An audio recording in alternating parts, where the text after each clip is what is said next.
जय माता दी। श्री नारायण बोले, ब्रह्मा के पुत्र महाभाग नारद ब्रह्मदेव की सभा में उन भगवान शेष की महिमा का गान करते हुए उनकी उपासना करते हैं, जिनका दर्शन पाकर इस जगत की उत्पत्ति, स्थिति और प्रलय के हेतुभूत सात्विक प्राकृतिक गुणों में अपने कार्य करने की क्षमता आ जाती है, जिनका रूप अनंत तथा अनादि है, जो अकेले होते हुए भी इस नानात्मक प्रपंच को धारण किए हैं, उन भगवान संकर्षण के तत्व को कोई कैसे जान सकता है, जिसमें ये सत असत रूप सारा प्रपंच भास रहा है तथा स्वजनों का चित्त आकर्षित करने के लिए की हुई जिनकी वीरतापूर्ण लीला को परम पराक्रमी मृगराज सिंह ने आदर्श मानकर अपनाया है, उन उदार वीर्य भगवान संकर्षण ने हम पर बड़ी कृपा करके यह विशुद्ध सत्वमय स्वरूप धारण किया है।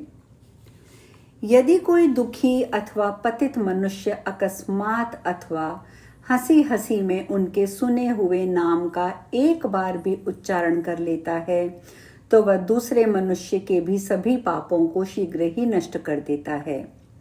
ऐसे भगवान शेष को छोड़कर मोक्ष की इच्छा रखने वाला मनुष्य अन्य किसका आश्रय ग्रहण करे।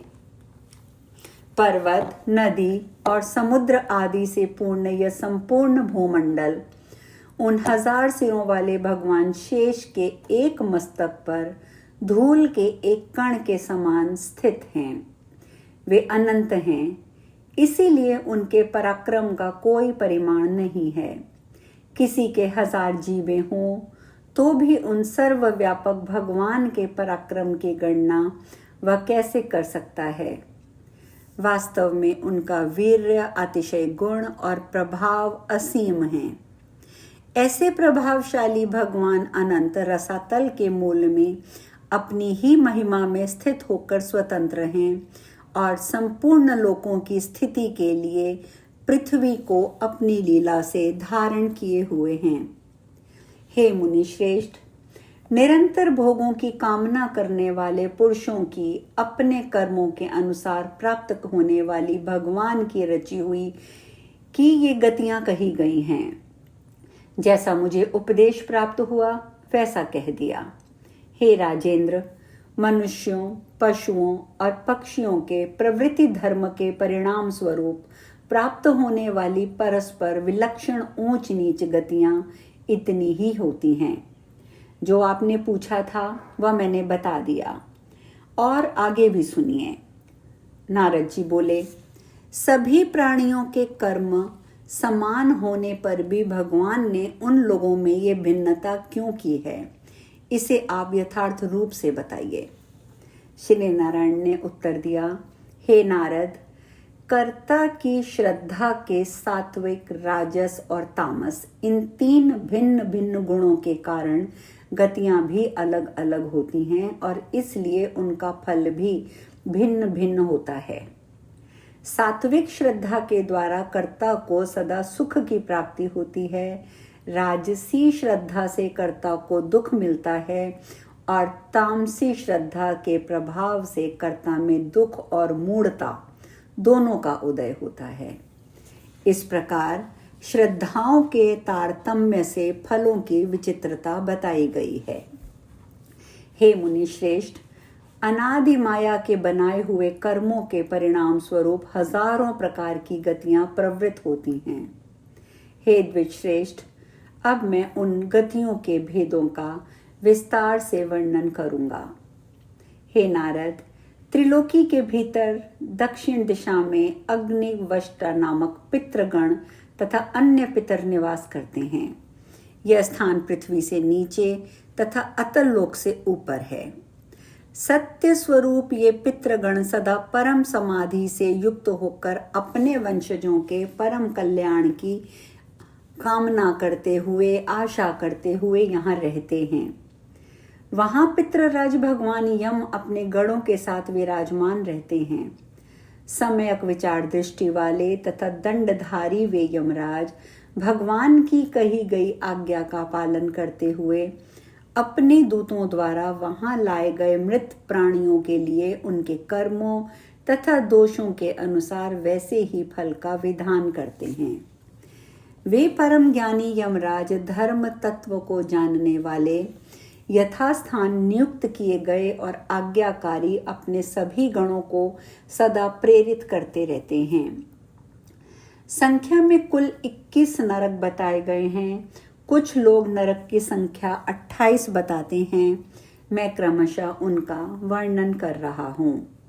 हे देवर्षि, तामेस्त्र, अंध्र तामेस्त्र, रौरव, महारौरव, कुंभिपाक, कालसूत्र, असिपत्रवन, सूकरमुख, अंधकूप, कृमिभोजन, संदंश, तप्तमूर्ति, व्रजकंटक, शालमली, वैतरणी, पुयोद, प्राणरोध, विषसन, लालाभक्ष, सारमेयादन, अविची, अयहपान, शारक कर्दम, रक्षोगण संभोज, शूलप्रोत, दंदशूक, अवटारोध, पर्यावर्तनक और सूचीमुख, ये 28 नरक बताए गए हैं।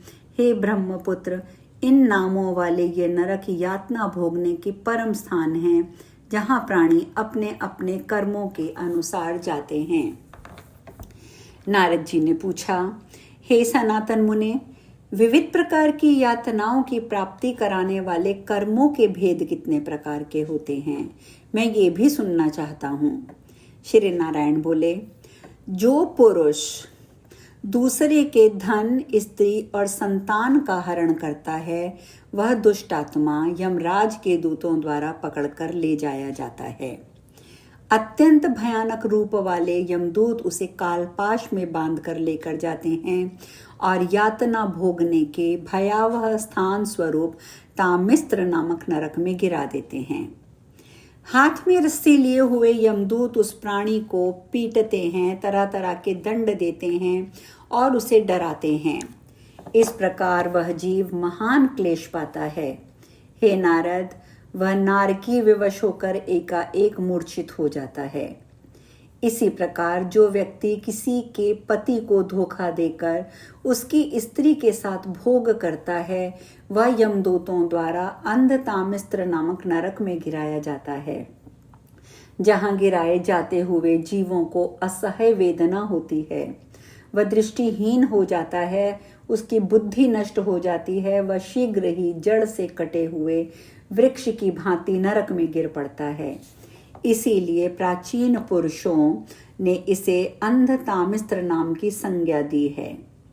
ये शरीर ही मैं हूँ और ये धन, स्त्री, पुत्र आदि मेरे हैं, ऐसा सोचकर जो अन्य प्राणियों से द्रोह करता हुआ केवल अपने परिवार के भरण पोषण में प्रतिदिन लगा रहता है, वह स्वार्थ लोलुप प्राणी शरीर छोड़कर अपने अशुभ कर्मों के प्रभाव से जीवों को अत्यधिक भय देने वाले रौरव नामक नरक में गिरता है।